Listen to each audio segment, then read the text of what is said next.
Ok, on continue dans tout ce qui est déclaration et on va voir qu'il y a des mots-clés qui peuvent servir comme break. Break, on l'a déjà vu dans le switch. On l'a déjà vu dans le switch, mais on peut l'utiliser ailleurs.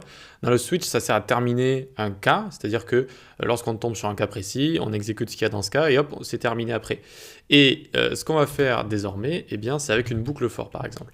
For ici, let i égale 0, tac, i inférieur à 5, i++. Hop, on log i à chaque fois. Alors je rouvre la console, juste l'avais fermée parce qu'il y avait eu une boucle infinie. Et donc on voit bien qu'on a 0, 1, 2, 3, 4. Jusque là, c'est bon, tout va bien. Et maintenant, ce qu'on peut dire, c'est, imaginons qu'on tombe sur un cas précis, i égale 3, et à partir de là, on n'a plus envie de continuer la boucle. On a envie qu'elle s'arrête à partir d'un moment précis, donc on va utiliser break pour casser ça, si vous voulez, on sort de la boucle.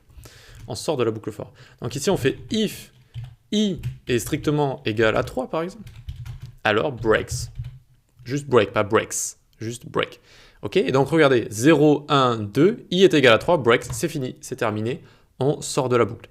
Ça peut être pratique vraiment quand on a envie juste de faire des choses et de s'arrêter à un moment donné, ou alors dans un cas précis, on ne sait pas trop ce qu'on va recevoir, etc. Si on reçoit un certain type de données, une certaine valeur, eh bien, tac, on envoie du break et ça sort complètement de la boucle comme ça. Ok, donc on a break et on a continue aussi. Continue comme ça, qui est un mot également qui va sauter une itération. Ça va sauter une itération. Regardez, 0, 1, 2, on arrive à 3. Ok, continue, donc passe à l'itération suivante et n'écrit pas console log i ici. Ok? Donc ici, continue permet vraiment de continuer tout ça. Mais vous voyez qu'il faut bien le mettre avant le reste du code. Sinon, c'est d'abord il y a ça qui s'exécute et ensuite ça. Donc bon, on continue certes, mais il n'y a plus rien à passer ici. Ok, donc on fait attention. Ici, pour monter, encore une fois, c'est vous prenez ce que vous voulez, vous faites Alt et vous montez avec la flèche directionnelle comme ça. Voilà, et vous voyez que ça fait 0, 1, 2 et hop, on passe une itération, on n'exécute pas ce qu'il y a à la suite ici, et on passe voilà, à la prochaine itération. Donc ça c'est break et continue, deux mots-clés qu'il faut avoir en tête si vous avez envie voilà, de vraiment bien gérer vos boucles notamment. En revenant sur les boucles, on a vu la boucle for, on a vu la boucle for off et for in.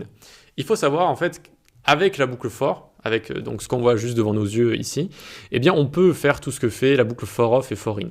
Elles ont été là, en fait, pour apporter notamment le principe d'avoir const juste ici. On va dire que c'est une des raisons principales de pourquoi elles ont été apportées, ces deux boucles-là. Sinon, avec une boucle for, on peut le faire. Et si vous vous posez la question, il n'y a pas vraiment de meilleur moyen de faire. Tant qu'il n'y a pas de bug, tant que tout est bien fait, vous pouvez utiliser une boucle for pour tout, par exemple. Mais vu que le JavaScript évolue et qu'ils ont sorti ces deux autres boucles, il faut essayer de les utiliser.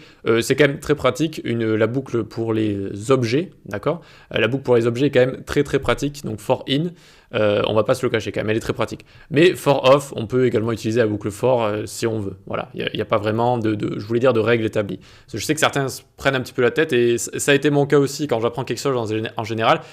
Il y a certaines choses, si j'ai pas une réponse tout de suite, je commence à me poser des questions et me dire « Ah, mais vraiment, à quoi ça sert, etc. » Et j'arrive pas à trouver de réponse et ça me braque un petit peu comme ça.